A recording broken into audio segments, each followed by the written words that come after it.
Lecture du message associatif par M. Hamid Kemache, président de l'association départementale Harkis Dordogne, veuves et orphelins.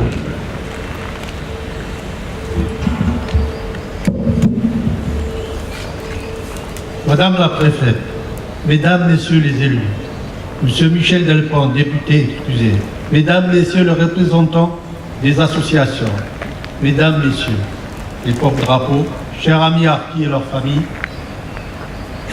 chers compatriotes, chers amis, je m'adresse à vous au nom des adhérents de l'association départementale Harkis Dordogne, veuves, orphelins et amis. Nous tenons à remercier le président Jacques Chirac, grâce à qui nous sommes aujourd'hui présents pour cette journée en hommage aux harkis. Nous voilà réunis pour honorer le sacrifice de nos pères au service de la France. Au-delà, nous rendons hommage envers ces hommes, femmes, enfants, vieillards qui ont tant souffert, abandonnés à leur sort par le gouvernement de l'époque, les livrant ainsi à de violentes représailles et à un devenir incertain pour ceux qui choisirent de rester dans leur pays, pour ceux qui rallièrent le territoire national, relégués, abandonnés dans des camps de transit. Nous aimerions parler en des termes apaisés de l'histoire des harkis, mais hélas, ceci est impossible. Pourquoi? Cela pourrait se résumer par des mots tout simplement. Il serait massacre, destruction, espoir, réconciliation, fraternisation, patrie, parole, combat, constance, bravoure, héroïsme, désarmement, mensonge, abandon, trahison, parjure, reniement, torture, égorgement, relégation, contre, foi, tristesse, incompréhension, révolte, dignité, fierté, reconnaissance, honneur. C'est pour cela que notre mémoire ne pourra jamais s'exprimer autrement que par un sentiment de profonde déception, amertume et tristesse. La France ne fut pas à la hauteur de la confiance que les harkis avaient placée en elle. En effet, suite à la proclamation des accords d'Évian, le gouvernement refuse d'organiser le rapatriement des harkis vers la métropole, selon l'avenir disciplitif. Le 12 mai 1962 marque indéniablement l'abandon des harkis. Les deux télégrammes confidentiels envoyés par le ministre de la Guerre, Pierre Messler et Bujox, démontrèrent clairement la volonté de les abandonner avec leurs familles sur le sol algérien, les exposant à une mort certaine.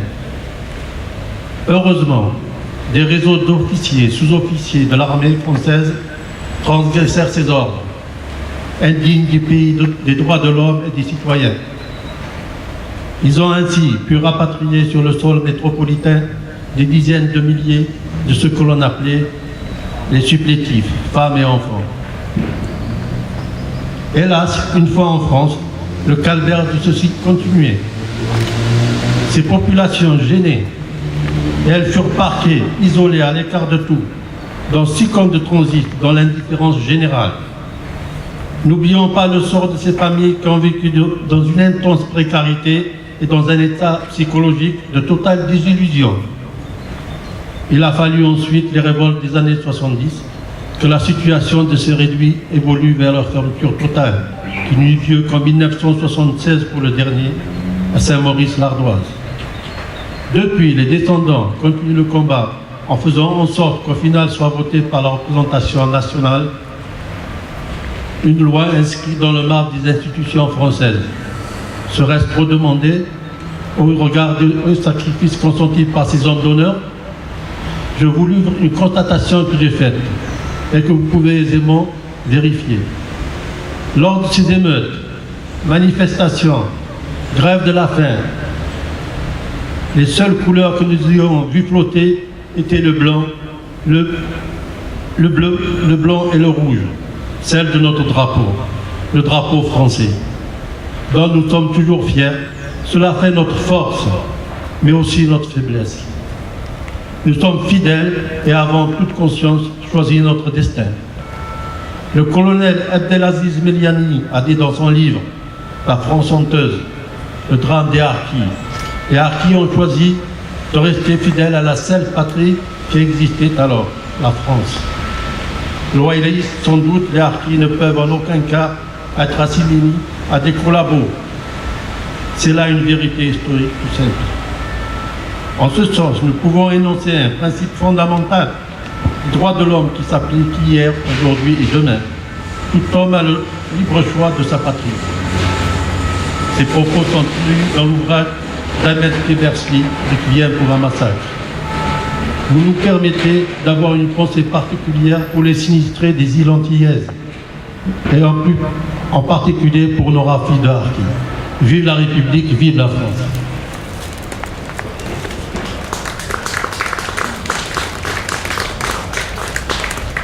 Lecture du message de Madame Geneviève Dariussec, secrétaire d'État auprès de la ministre des Armées, par Madame Anne-Gaëlle Baudouin-Clerc, préfète de la Dordogne.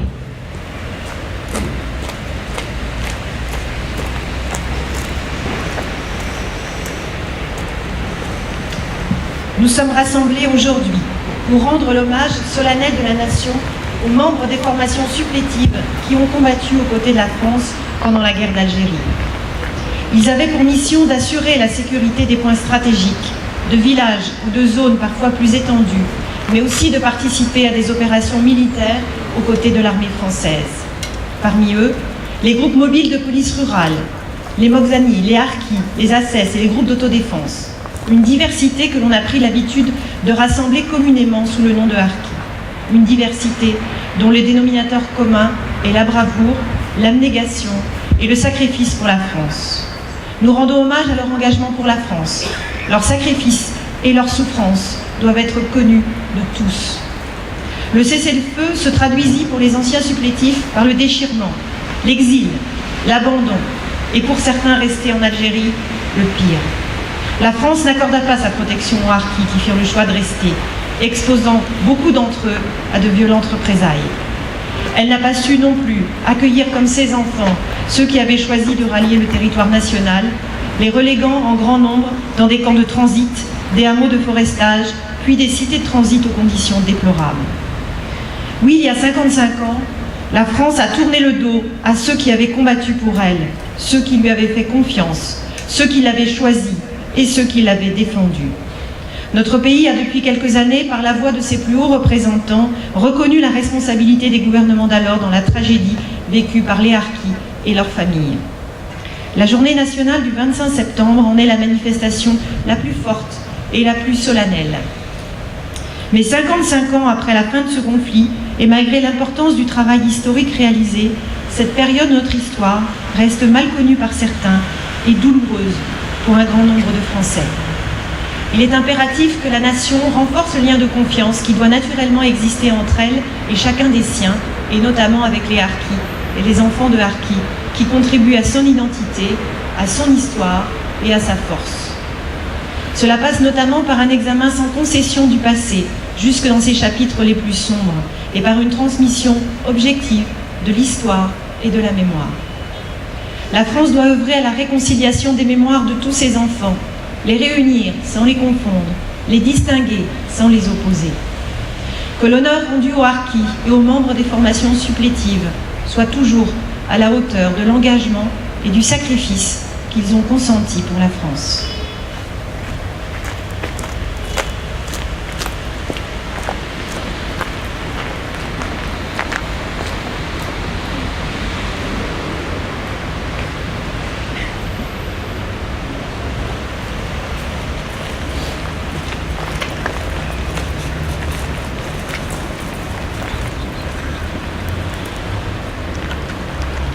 Nous allons procéder au dépôt de gerbe par Madame Anne-Gaëlle Baudouin-Clerc, préfète de la Dordogne.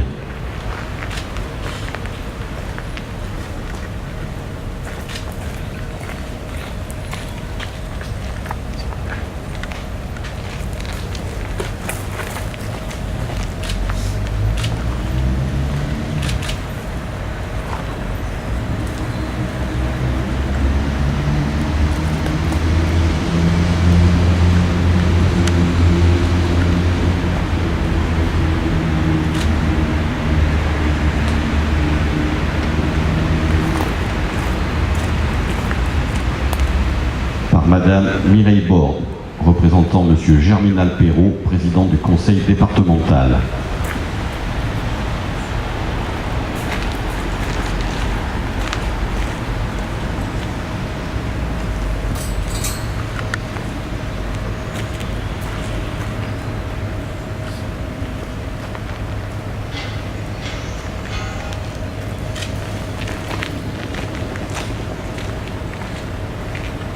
Par Monsieur Laurent Motion, premier adjoint au maire des Périgueux.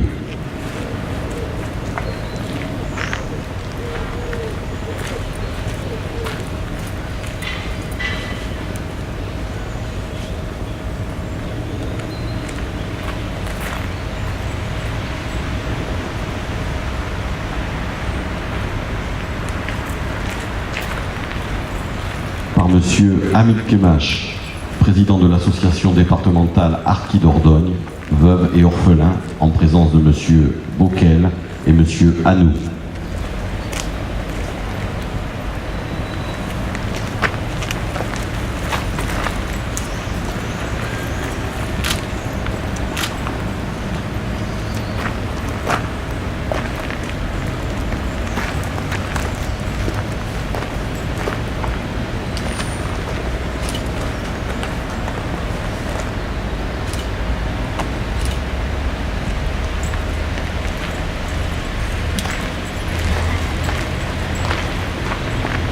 Bravo!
Pompier.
Mesdames, Mesdemoiselles, Messieurs, vous venez d'assister à la cérémonie commémorant la Journée nationale d'hommage aux harkis et autres membres des formations supplétives. Je voulais saluer